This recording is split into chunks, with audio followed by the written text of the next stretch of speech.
this front door is the most romantic house in Britain. Perched on a rocky islet, washed by the Atlantic Ocean, here, high up in an eyrie that overlooks nothing but the sea itself, are the Castellan and his wife, Lord and Lady St Levan. But while they sit in solemn state, they are planning nothing more Wagnerian than charity visits and garden fetes, the sharing with the public of their spectacular abode. For every year, nearly 200,000 people make the pilgrimage to Cornwall to visit their home. For this, one of the most famous buildings of the British Isles and now cared for by the National Trust is St Michael's Mount.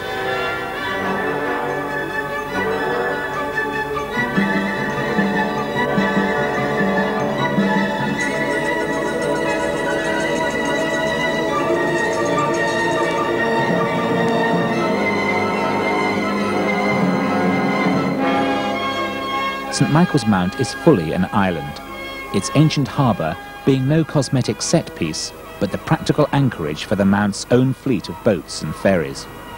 For 16 hours a day, it is completely cut off by the sea, and for centuries, Lord St Levan's family have been governed by the tides. The clock in Sir John's room even displays the state of the tides with its moon phases. The sea is an ever-present companion, raging or tranquil.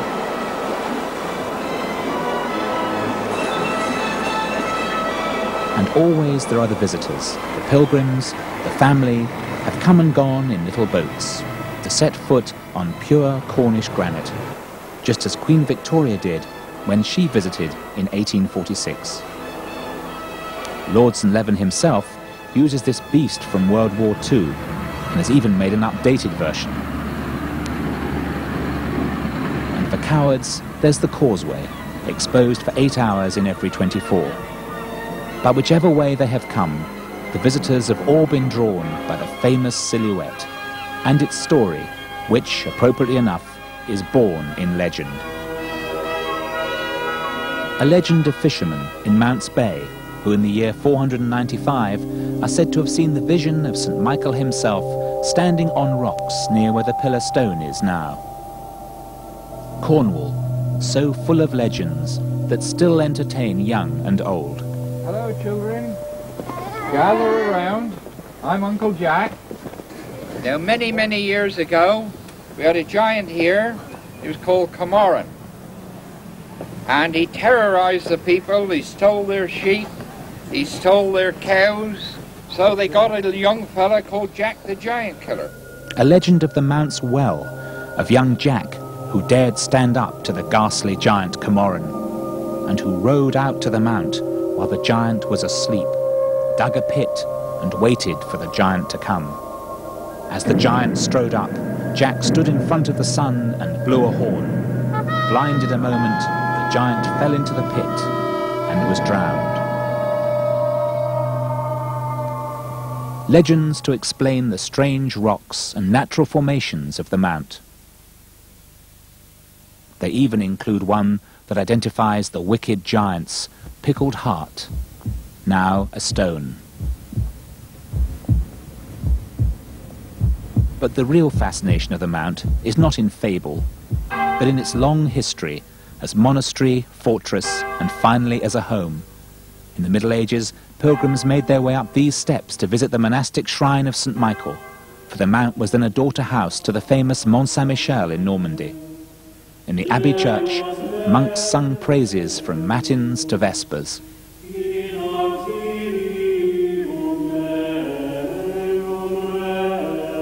Today, the monastic simplicity of Abbot Bernard's building of the 12th century is enriched by the John Avery organ of 1786.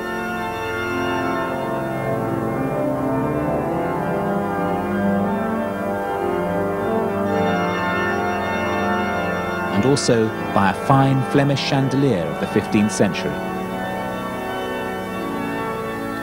The monks had a duty to keep a lantern at night to warn ships of the perilous rocks below.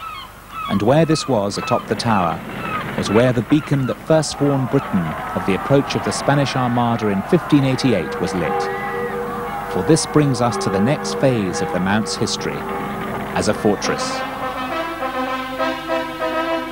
In 1640, the mount was bought by Sir Francis Bassett, High Sheriff of Cornwall. He was a royalist and defended the mount for the king in the Civil War, beating off an attack by Cromwellian forces who had landed through this gap in the cliffs.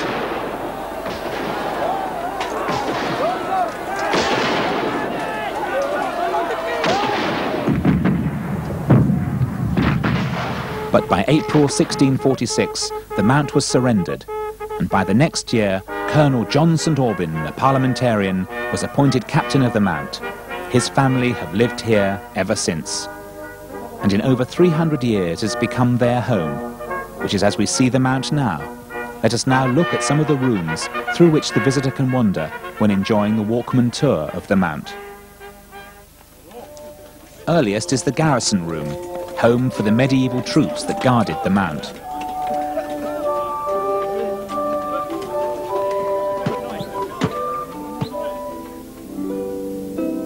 The famous Chevy Chase Room started as the monks' refectory. But as a home, the newly royalist St Aubin family dined here under the arms of King Charles II and decorated the walls with a plaster frieze of the ballad of Chevy Chase, of hunting scenes, and of a curious, un-English ostrich.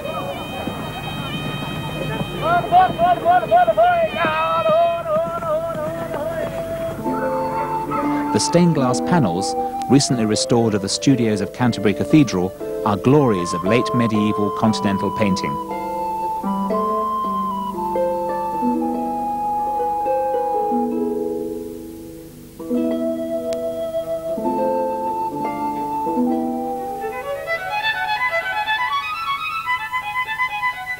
In the library, amidst the neat rows of leather-bound volumes, we find ourselves in the more comfortable surroundings of the 5th Baronet, Sir John, an extravagant man who sired 15 children, all illegitimate.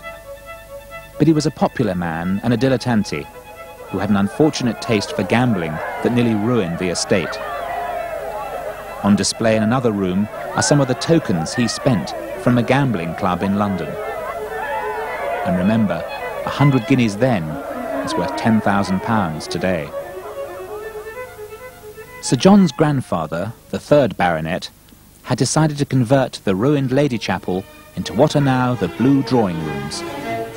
Here one can feel the strange juxtaposition of medieval walls and mid-18th century Rococo Gothic plasterwork, with, amidst treasures such as these fine Italian marble vases, the faintest hint of the Chinese Chippendale style.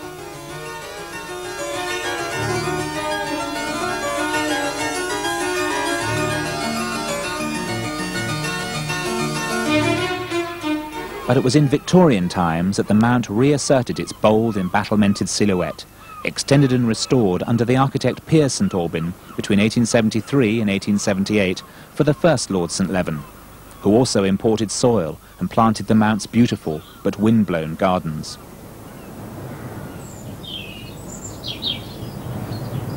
Tunnels to connect modern kitchens to elaborate dining rooms were hewn through the granite of the mount at this time, providing work during Cornwall's mining slump. The Victorian dairy is set out with all the paraphernalia of its archaic use, when the mount even had its own herd of Jersey cattle.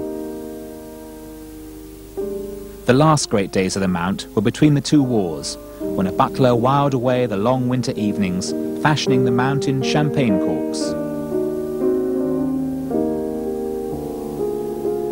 As the Second World War became imminent, the very last of the mount's defences, the pillboxes, were constructed, and it was discovered that German Foreign Minister von Ribbentrop had selected the mount for his own residence if he won the war. But time had run out for this private fortress palace, and in 1954 the 3rd Lord St Levan gave the mount to the National Trust, but ensuring whose family would continue to live in it. But the castle, with its harbour, neat estate village, having its own way of life and traditions, would not be destined to become frozen and fossilised. Here is a vibrant community, proud of its work of conservation and creating local employment, of keeping alive a most romantic and special place for the enjoyment of millions. a focal point for not only the people of Cornwall, but for visitors from many countries, who have all come to experience the magic of St Michael's Mount.